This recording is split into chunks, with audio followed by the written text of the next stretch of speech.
Are you an agent struggling to understand real estate economics? Would you benefit from learning how top agents structure their businesses? Then you've come to the right place.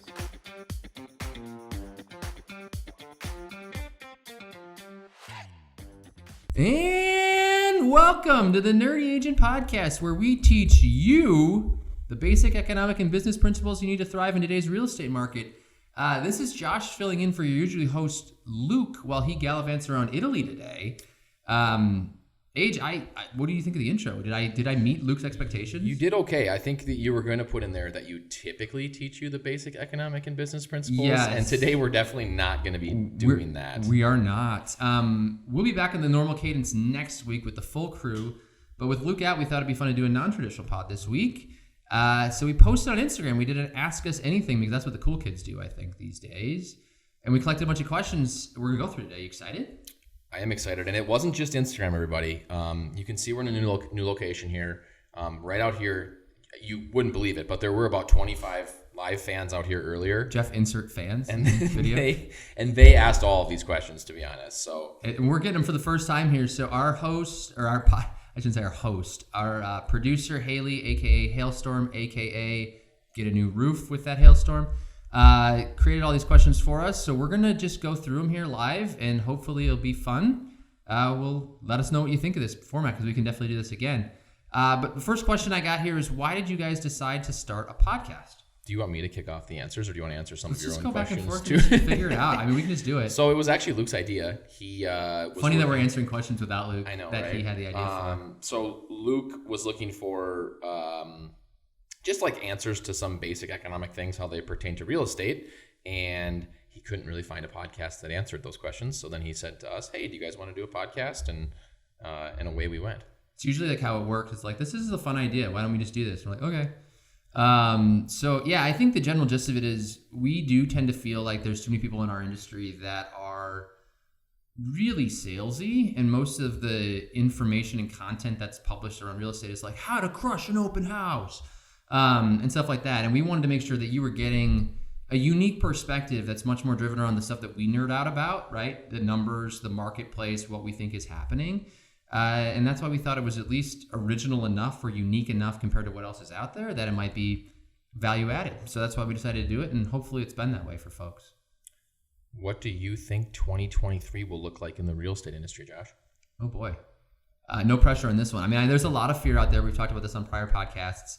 I do think that the market is going to be better than people anticipate for 2023. So with what I'm seeing right now, I mean, obviously rates have come down these last few weeks. I don't think they're going to go back to anywhere near where we were before, but there's enough pent-up demand from what I'm seeing right now with my clients.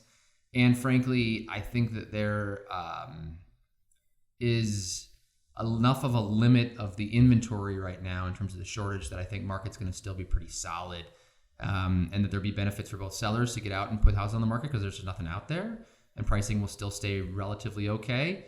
And I think there's going to be enough buyers still out looking that the market will be relatively balanced, but still okay in 2023. I mean, it seems like it's like the winter has been fairly normal for what I've experienced thus far. Like it hasn't completely shut down all the sales. So, I'm kind of in the same line. I think we can anticipate, assuming the rates continue to come down, we can anticipate somewhat of a normal spring, albeit with a few less buyers maybe, but I've been a part of this with years like that too, so I don't think it's Armageddon by any means, but we do have a question on here that is an interesting one, I think, with less sales in 2023, likely. What should an agent do to survive in 2023? Yeah, compared to what they've done in the past. I mean, it's a tough one. Like I say, I think that's something that we've talked about is there's definitely, like, I'm not saying, like, I actually believe that the gloom and doom has gone too far, right? I just kind of explained that in terms of where I think the market's going next year. That said, you're not going to necessarily have the same market you had, or I wouldn't anticipate you'll have the same market you've had these last 3 years, where things have been really, really good for agents. You'd have to work harder for your commissions because there's 8 offers on a house. And so actually getting wins is harder in the past. But you're going to have fewer clients this next year based on what we're seeing at this point in time. So, I mean, my biggest piece of advice here would be just try to find people that you can glob onto that are successful, that know what they're doing, and that can help you have the ability to achieve for your clients in the next year, and then find a way to find clients. So if you don't have that right now, it might not be a bad time to consider joining a team if they have some leads for you or things like that you haven't needed in the past, but that you might need next year just because the client base is going to be a lot thinner than it's been in the last 3 years. What do you think? I agree with that. I mean, I think we talk about doing all the inputs that create the outputs all the time, and that's what's going to make the biggest difference, I think, next year. It makes the biggest difference every year. I think next year with, again, the lower amount of activity in the market, I think that knowing what to do when you have nothing to do as an agent is just, it's always a very important principle, but next year especially, it's going to be super important. Right. And so, if you're listening to this podcast, you're already probably ahead of most people in terms of trying to fill your time when you don't have time with stuff that's going to add value for you. And a lot of what we talk about here that I think is really important when you're talking about that stuff is, how do you get better at knowing houses? How do you get better at being the best showing agent possible for you as a buyer's agent, or even the best listing agent possible when you're walking through somebody's house and telling them what's important when they're going to sell? Get really good at your job and understand your product really, really effectively, because that's how you'll stand out versus other agents when the market's more competitive. And then similarly, like we talk about the interest rate environment, we talk about the economic components, we talk about how you sound really smart when you talk to people about this stuff all the time. That's another way that just you stand out, you're better than people. And you can gather all that information from this podcast, from websites, from whatever. But at the end of the day, you have to be able to talk to people to do it too. So you've got to be meeting with people. I mean, heck, I put on my to-do list for this week, which is just painful, that I need to download Facebook again and start posting things on there. Currently, Haley is running my personal Instagram, so that's super fun. But again, like I can have the information, but if I'm not in front of people, they don't know that I know all those things. Right. So getting in front of them is really important. No, absolutely. I got a fun one here. I noticed you guys don't dress like the real estate agents I typically meet. Can you talk a little bit more about why? There was this weird guy who asked this question out here. He was wearing a suit and a tie, and he was driving this super nice leased car. And I was like, what is going on, dude? Why do you care so much? No, it's a good question. It's always funny, and that's like, I mean, we talked about that at our last, or the last brokerage I was at, where it was pretty fancy, and everybody would, there'd be I think a clothier, is that the name for somebody who makes clothing? They would come to the office? Come to the office and make custom you for your suits and stuff. Yeah, those guys look super sharp. It was just never my thing. And so we've always been like, sweats and hoodies and ball caps and stuff like that. I mean, we look cool right now, I think, but it's just funny. I saw to go to after this. I saw a Lab Coat Agents post this week. I don't know if you know Lab Coat Agents. It's like a big group of real estate agents on Facebook, and one of them posted that they post videos all the time, and a fellow agent posted and said, like, I wouldn't hire you. You don't look super professional in that sweatshirt and blah, blah, blah, and whatever. And it's like this guy's brand. It was like, it's a certain phrase he had, and he sells these shirts on his website, and like, he's like, what do you guys think? And I wanted to comment and be like, this is the biggest load of malarkey I've ever heard. Because I want people to value what I say and what I do over how I look or the car I drive or whatever, right? Yep. Like that's always been my thing. And that's right in line with this podcast too, right? It's like we just try to educate ourselves as good as possible so we can give people the best possible information to make the best possible decisions. Whether I'm doing that in jeans and a polo or sweatpants, like doesn't really make a difference. No, absolutely. And I come from the corporate world where I had to dress in a suit for 5 days a week or 4 days a week. My first, 5 to 10 years. And I think people have moved away from that in terms of understanding like what you wear and how you talk when it comes to sales is far less important than actually like, are you trustworthy? Do you know what you're doing? Are you competent? So, I mean, we just like to look at it as like, this is who we are. I'd rather be genuine to myself than try to pretend to be someone I'm not. Yeah, maybe it might be harder for you coming from the corporate background, but my first job, I dressed up in a costume and then I showered with my coworkers afterwards. Yes, I did not do that. It was really strange. That's baseball for you guys who were wondering. Not to be weird, but I thought it was funny. I thought it was pretty good. Sorry. No, you're good. We're not going to have HR called here. How does your family like you being real estate agents? I don't know. You might have to ask them. I mean, it's a fun career. I think the biggest thing that's super cool, like me and Emily go and work out together like 2 days a week in the morning just because we can and no one's telling us we can't. So we're able to do our jobs at times that are as convenient as they can be. But that being said, like we're very, very available. People are always trying to reach us. We're often working at night and early in the morning and all that. So I think there's a give and take with it for sure. For sure. So when I first thought about doing this job, I was in the corporate world. It was 7 to 5, some nights, some weekends, working a lot. And I was really romanticizing the possibility of, there's work-life balance here. You can kind of work when you want to. I remember I asked Lucas, what's the worst thing about this job? He's like, it's kind of all the time. The hours are terrible. I was like, really? I think that'll be just fine. I'm not worried about that. And I would say for my first year, especially when you're like hustling and grinding, you're on all the time. And for anyone that's an agent, this is all news. Like, this isn't news to you. You've been doing this. You know this, right? Like, if it's 10 p.m. at night and your client needs something, you're not like, let's wait till tomorrow. If you don't get the house because we wait till tomorrow, like, no big deal. Like, you have to be on and you have to make sure that they win. Otherwise, you won't be successful in what you do. So that work-life balance component is actually weirdly harder, I feel like, in this job than it has been in the corporate world. And I would say someone summed it up well when they're like, yeah, you might work 30, 40 hours a week, but you're on for 90. Because you never know when your phone's going to ring, if it's going to be important or not. And so you're kind of always a little on edge, especially when you're during the busy season. So for anyone looking to get into real estate, if you're looking to get into it because you're like, I won't have to work that hard, or I won't have to do that much, you're probably thinking about it the wrong way. But for anyone in it, I mean, you probably understand this, and it does change your family dynamic a little bit. I would say my wife and I have done a really good job of trying to figure out how to rebalance our schedules. So to AJ's point, we take Mondays off together. For the most part, if I get calls, I'll answer them. But we find other times to just kind of hang out during the week and just spend some different time together. But it's been, I think it's really nice now.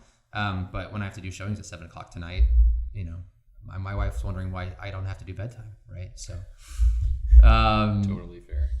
Which one of you sells the most houses?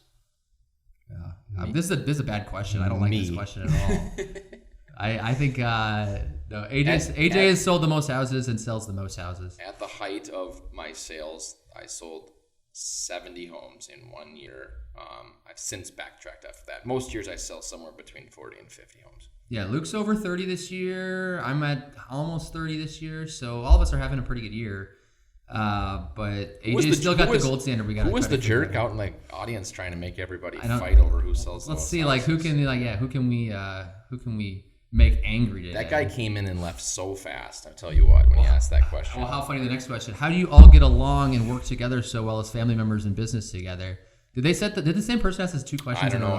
They might have. Being like, hey, who sells the most houses? But do you guys get along well? Yeah. We've talked about it before. We think a lot alike in how we view work and business and all of that. And so oftentimes the decision making is pretty easy. Yeah. Because we're able to just say, I know that Luke or Josh would probably make the same decision as I would. So it's pretty easy to keep things moving along. Yeah, I would agree. I mean, it's funny because I think our family advice when we were younger was like, because there was some sort of family drama and something they were doing, was it just don't go into business or buy houses or anything together when you get older. Like, just let your family relationships be solid. Don't try to muddy that up with all that other stuff.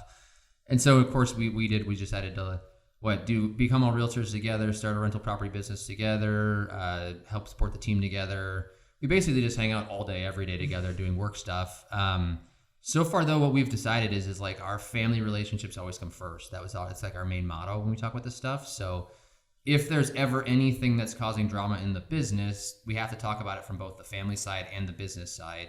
And if the business or money or whatever ever gets in the way of the relationships in the family, then we've decided we're shutting the business down. So that's been the main approach. But I think to AJ's point, when you have people that you can trust implicitly on every decision, like AJ can call me and be like, we need a new furnace, it's going to be $5,000. In fact, that happened earlier this week. Might happen again today. And I don't have to think twice about that, right? If I'm in business with somebody else that's not him, I'm probably going, are you sure about that? But I trust him 100% on everything, and he trusts me. And so we just, we work together as basically one brain. It makes it a lot easier. Looks like one of the listeners had a question about the investing and what we do. Should we get into that? I can talk a little bit about it. You mentioned you do investing. Can you share a little more about that? Yeah, so I don't know if we've talked about this in the podcast much at all, but we buy single-family homes from Minnesota. You know where St. Louis Park is, just west of Minneapolis, north of Edina. Really convenient location. That's where every single property we own is. I think we own 9 in one of the neighborhoods within St. Louis Park that we like the best. It's like I'd call it North Central St. Louis Park. We buy mostly distressed property, sometimes on market, sometimes off. Oftentimes someone's passed away and it's in an estate, and it's a little bit in disrepair and they need some work on them. So we typically do projects ranging from, I think like nowadays it's probably 90,000 as a minimum to 150,000 as a max. And then we rent them out to tenants. So it's kind of like the Burr method, if you will. We don't do the refinance part anymore because of the financing we have now. But yeah, we just do big projects and we rent the properties out on an ongoing basis. People always ask like, oh, you do flips, right? And I'm like, no, we've never sold a house before. We have every one of them that we've purchased. So yeah, that's super fun. That's how we kind of got started working together in real estate, actually, because I was still in corporate at the time when AJ and I bought the first house, and then Luke graduated and started getting into it. So that's kind of where my love of real estate happened, because obviously we all love numbers. We all love the market, and we all love houses, and so it kind of blends all of it together into one really fun piece for us. We invest a lot, uniquely at least, on more on the equity side. So we're buying to try to build equity, and we're holding to try to build equity. We're focused on cash flow a little bit in terms of ensuring that our properties do cash flow, so we're not just bleeding. But we're trying our best to buy houses that if we were to ever sell them, which we're not planning on, would have massive gains on that front. So we essentially think high-end rentals on single-family homes in a wonderful community that we've been lucky enough to be a part of. And yeah, we're up to 6. We always forget how many houses. I think it's 16. But we're going to keep buying them. And honestly, weirdly, this market's a good one for us to continue to look into investing. So if folks want to learn more about investing, we will gladly talk about that, because I think our podcasting career, or like our Facebook Live career, started on just an investing podcast. Yeah, we should. It would be fun as if we just did like a deal analysis one week. Oh yeah. How we're thinking about it. And we could shoot some footage of like the house we're wrapping up right now. Yeah, that'd be sweet. We'll get after. I'd say skip the next question and come back to it. So come. Yeah. Well, did we do the interest rates? Where do you think interest rates will settle? Sure. Yeah. Let's try that one. Well, we're not supposed to really be talking about like specifically what interest prognostication rates are, but we can make estimates, and I think based on what other people say. I've seen a lot of like smart people that have said that they think the par rate's going to be in the 5s next year. Right now, I think Mortgage News Daily has it at like 6.6-ish today. Today, I saw 6.3. Oh, 6.3. Maybe you're right. Maybe it was 6.6, then it dropped a little bit last week. So now it's like 6.33 right now. Okay, well there you go. Okay, so the par rate's 6.33. With points, I've seen buyers get into the mid 5s right now. Yep. I mean, we've had good news and then bad news. I follow it pretty much on a daily basis, changing. So it's hard to know. The 10-year yield's been bouncing back and forth. I think there's been pretty low volume, so I think until we see December 13th, I don't want to give like my stamp of like here's exactly what's happening. But if inflation's good for the month of November, good being less than what we're predicting, you're going to see those yields come back down, and the spreads, I think, on the yield and the mortgage rates is going to decrease as well, which it has been lately. It was over 3 for a while, and now it's back down to, what would that be, 2.7, I think. It's 6.3, and it's 3.6 today, so... the spread on the yield, it's right around those. So 2.7. I mean, when before the tightening was happening... 10-year treasury's at 3.57 right now. There you go. So before the tightening was happening, we were seeing like 1.5 was the spread. So assuming we think that there's going to be some consistency back to normalcy, if we can get even close to that 1.5 number, we're going to be in the 5s. Yeah, mid 5s. I don't think that's that far off. I mean, you never know, right? So the Fed is going to continue to increase rates until they can curb inflation. If they've already done that, then you'll see the Fed rates continue to kind of normalize. If they're successful in creating a recession, what that's going to mean is they're going to probably even do some easing to try to drop rates even further to try to build up demand again. So the market does go kind of a little roller coastery. It's been really high and really low lately. Well, the hope would be to normalize it a little bit, but I think that does mean probably rates in the mid 5s. Don't expect rates in the 3s again, though. That's not happening. Well, yeah, and there's a lot of data that they work with when they're making their decisions. Inflation's just the main one that they talk about. Right now, they're concerned about employment being high because inflation is going to continue to run if wages are going up. The more people that are employed, the more money that's out there. So they're worried about the wage price spiral, as they call it, which is as prices go up, employees and unemployment is low, employees have more leverage, they ask for more money, then the wages go up, and then they have more money to spend, and then it causes the prices to go up, and the same thing keeps happening. At least in that case, though, what you have is probably a pretty okay real estate market, because employees, the gap in real estate right now is the fact that the wages haven't gone up, but the prices have stayed the same or gone up, and the rates have gone up, so the affordability has become really compressed. If people have more money, that kind of solves a portion of that affordability piece. Prices go up, but everyone's got more money, so it's not as big of an issue. Although you still don't want to spiral the whole thing. It's kind of what they're going to try to accomplish here. I've got a really good answer for this second to last one. What's one piece of advice you've... Nope, second to last one. What's your favorite deal you've ever been a part of? Yeah. Okay. A really good one. We're down to 2 questions. I'll skip the very last one. We'll just do these 2. Okay, cool. So recently, I'll shorten this story as much as I can. I've told this to a lot of people, but my wife, Emily, had 2 really good friends in our neighborhood. One of them hated winter. Her and her husband just hated winter. And they decided... Don't we all, though? I mean, like... They decided to move to South Carolina. I've heard this story before. Funny. Who's done that? They moved to South Carolina. And at the same time, the other friend was having her 4th child, and her husband had a 1,800 square foot house. It was way too small. They couldn't buy non-contingent, so it was really difficult to try to get them into something. They almost got under contract on a house outside of our neighborhood, which made Emily very sad. The whole thing magically fell through, and then a week later, they got a house like 4 doors down from us. So now we've got one of the friends into a house right down the street. Their oldest kid's really good friends with our oldest kid, so it's super awesome.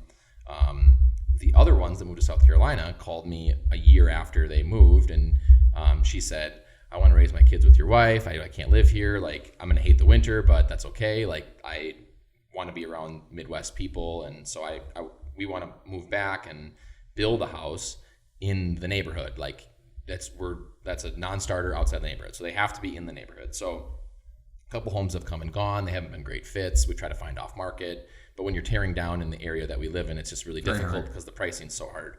Well, one house hits the market. It's in the neighborhood, 2 blocks from us. It's in a price range that would work. We make an offer, and we're going up against an investor who was going to flip the house. We wanted to do a soil test. They said no. The investor was going to do no inspection. So they decided to go with the investor. And I had told the agent, I'm like, we have to have this house because it could be 5 years until we find another house.